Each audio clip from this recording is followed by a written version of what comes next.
અરવિંદભાઈ બિલ્ડરોને ખુશ રાખવા માટે ટીપી પડે છે, એમને ગમે એવી ટીપી પડે છે.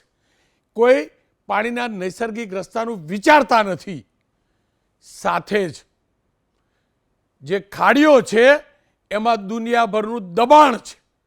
ખાડીના બંને કિનારે દુનિયાભરના વર્ષોથી દબાણ થયા છે, બાંધકામ થયા છે. મને કહો, ખાડીના કિનારે જે દબાણો થયા છે તે કોનું પાપ છે? પાપ છે કે નહીં? હું તમારી વાત સાથે એકદમ સંમત છું અને અગાઉ પણ ઉચ્ચ લેવલે જે મિટિંગ થઈ હતી એમાં કેટલાક નિર્ણયો લેવાયા હતા અને એ નિર્ણયોના આધારે કામગીરી થાય છે. પરંતુ એ કામગીરી અત્યારે માનો કે તમે એક જ વર્ષની અંદર આપણે આટલું બધું જે એ છે એમાં આપણે કેવી રીતે કરી શકીએ? આપ પણ જાણો છો અને સરકારી તંત્રના જે કંઈક આપણા મર્યાદા છે એ પણ આપ જાણો છો.